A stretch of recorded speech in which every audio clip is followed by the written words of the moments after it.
All right, ladies and gents, welcome back. I gotta say, it is absolutely freezing. The wind is howling. The wind chill is to the extreme. So I'm gonna try and get this one done quicker than I normally would. But here's a very quick look at where we are. We are at Tynwald here, the oldest parliament in the world behind me, still going.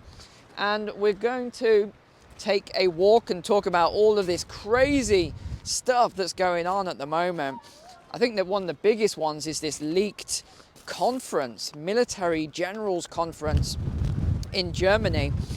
I mean, this one is so stupid that you wouldn't even believe this happened. So a general called into this military secret conference to discuss plans, so German plans against Russia, all these cruise missiles, how they could target Russia, how they're going to do all this stuff to them. And the guy called in from a hotel because he was at a conference in Singapore. So he called in from his hotel line, or then they're not sure if it was his phone line or the Wi-Fi at the hotel. But either way, I mean, you've got to be some level of stupid to do that. Because what happened? Russian hackers intercepted the conference, and now it's all over the place. And Russia have actually promised dire consequences. Gosh, this wind. I think I'm going to move into the more sheltered bit here, actually, because this wind is absolutely destroying me. But yeah, Russia have now threatened dire consequences against this. Another thing that's been talked about, it was leaked, so now the German media have put it out, is German conscription next year in 2025. Yes, this is completely legitimate. This is what they are now talking about. So if you're a German watching, even if you're staying outside of your own country, be very careful if you're going to be staying in Europe or somewhere like that, because this is now what they are talking about, conscription for you in 2025.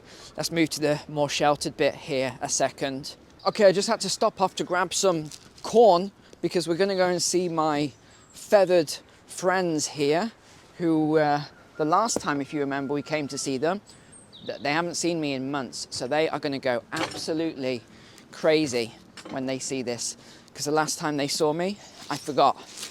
Oh, here we go. They're already coming. They're already coming. They recognize me. Here we go. We're going to have a stampede in a second. They are on their way. So let's get this grain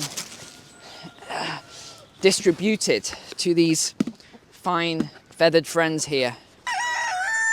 Oh, we got some chicks, it looks like. See, there we go. We got some chicks coming as well. Okay, now we've appeased our little friends. Let's carry on with the walk. Another thing that was very damning that was said in this conference, and that's really caused a lot of issue, although I'm pretty sure Russia already knew this, was that the German generals said that US and UK troops, ground troops this is, are already on the ground in Ukraine, and they're helping basically the soldiers, the Ukrainian soldiers, to fire weapons and missiles and launch all of these attacks on Russia. That's not really a surprise to me. I suspected that anyway, but it's definitely a major escalation that there are ground troops from the US and the UK already on the ground. Another worrying thing that I saw this week was sent to me by a subscriber, and that is this TikTok video. This is what we'd expect to see in the build-up to World War III. We're at the Sea Mounting Centre in Marchwood, near Southampton, where the British military are taking part in a massive NATO exercise Steadfast Defender, which is essentially rehearsing war with Russia. But what we're seeing here is 7th Light Mechanized Brigade, the Desert Rats, preparing to sail across the Channel so that they could fight in Europe. This is not something that would happen once a war has started. This, we understand, is something that the military would expect to do in the weeks, possibly even the months before a conflict broke out. And if you look at the video, you can see, and who they're targeting, it's obvious that they are preparing the younger generation here for what is to come. So We're hearing about conscription from April 2025 from Germany. I'm not sure if it's confirmed yet, but it's definitely a proposal that's going through right now. We're now hearing conscription for the UK, conscription for France, conscription for all of these other countries. I know, it's worrying, isn't it? And I've got to tell you about this NetZero plan for the military. And these old school generals are calling it a national security threat.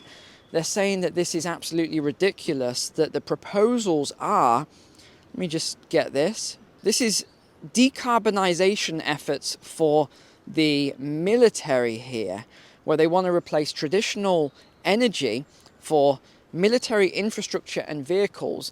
So we're talking about all sorts of things here. They want to replace this energy with, this is not a joke, are you ready? Biofuels and electric vehicle batteries. So I could just imagine this, these tanks, these Challenger 2 tanks, or, the Abrams tanks running on a battery. Yeah, I think not. But they also had this professor of combustion and energy engineering, and he has been somewhat silenced because he said this is an absolutely ridiculous plan to decarbonize the Western, as it were, armed forces through the use of batteries and biofuel. He said, battery-powered tanks, is this a joke? In fact, the mere thought of someone having a government contract to work on this right now is so ridiculous, it's baffling that someone is trying to design these electric tanks and electric vehicles for the military. It is so stupid. It really is. I mean, the one positive I could possibly see for it is that they wouldn't need to bring in all this heavy fuel. Liquid is heavy. That's the only positive I could see. You could potentially bring in long cables instead. But then you've got a risk there with someone cutting those cables or cutting pipelines, as we know. Now, continuing on with the military theme, it's just been announced in the US that the National Guard is going to be taking over the patrols of the New York subway. Now, why exactly that is taking place, they're saying it's to alleviate the strain on the police force. Surely the New York Police Department can handle crime on the subway and around the subway. Surely.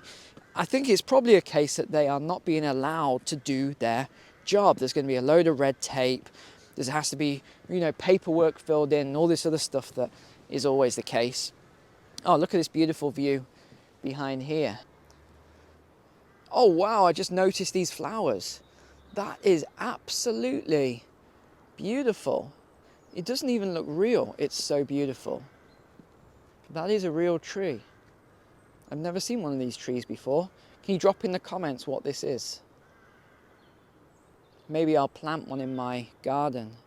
But it's not just in New York. We're seeing this sort of stuff in a lot of Western nations with the breakdown of law and order.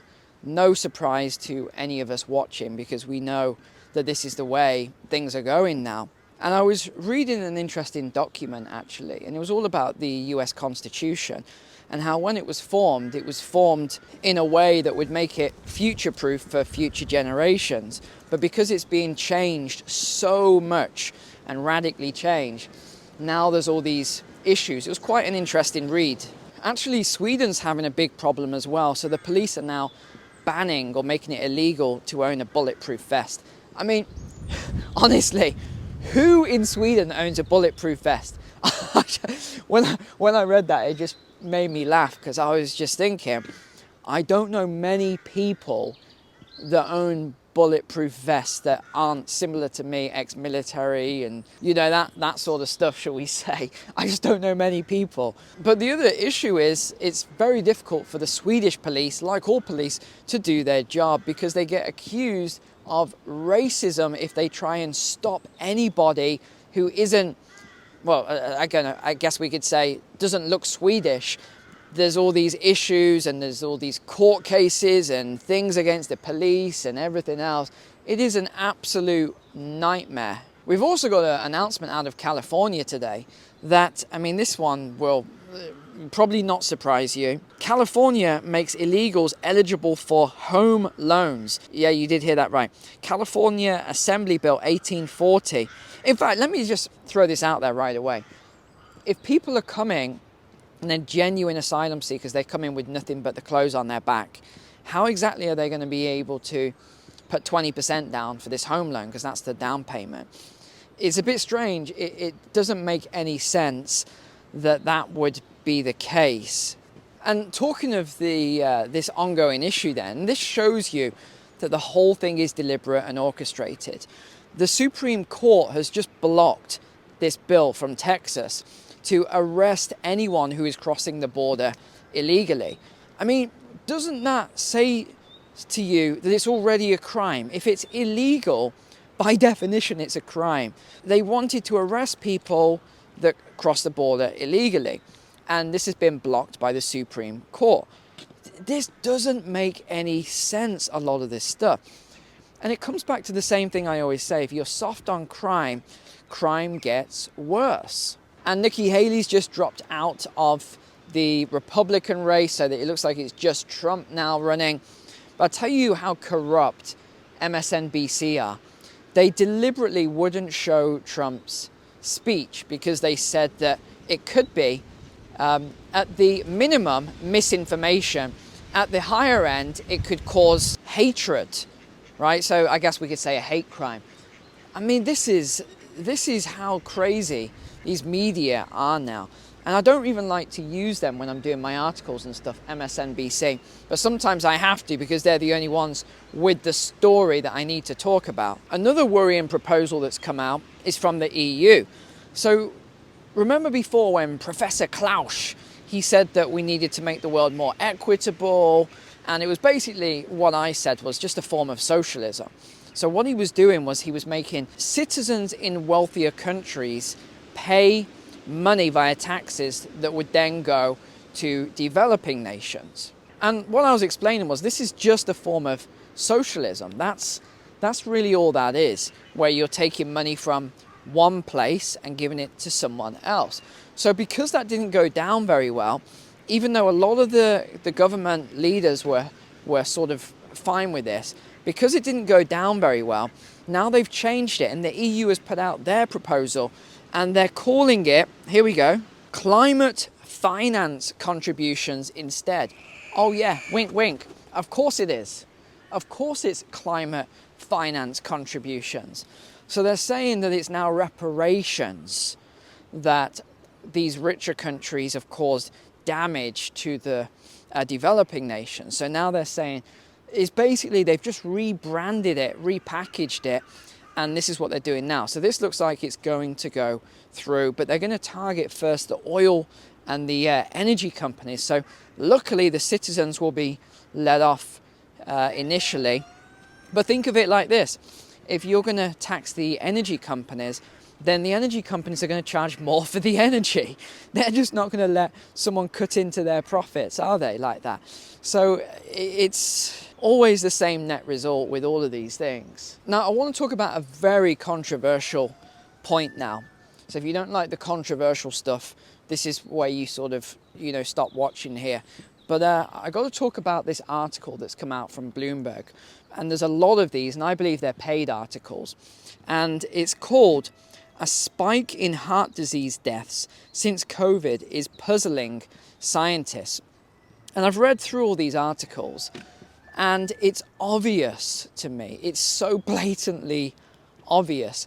So they're basically saying that COVID resulted in a wave of deadly cardiovascular and metabolic issues. So over the last couple of years, and 250,000 more Americans over 35 succumbed to cardiovascular disease. Mortality was up over 5%.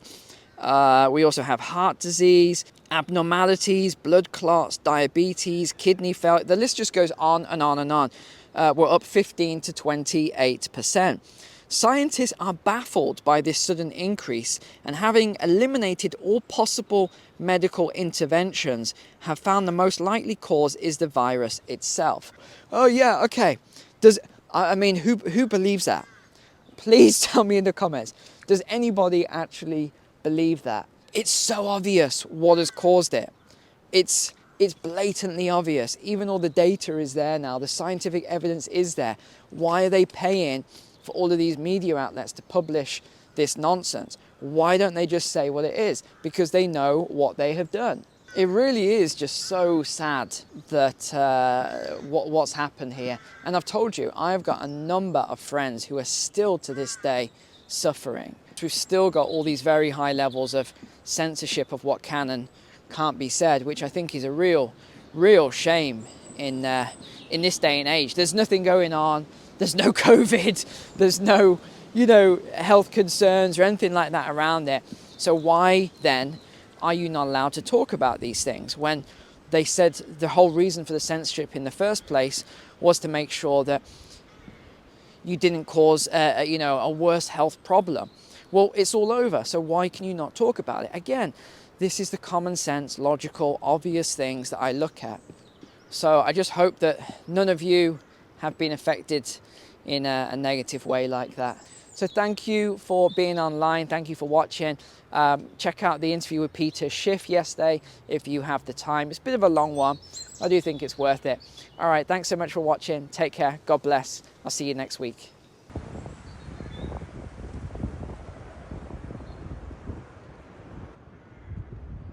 Well, Winston is sulking today because he was late to the party and he didn't get his mealworms. So his friends got mealworms and he didn't. So he's in a bit of a sulk and he's not talking.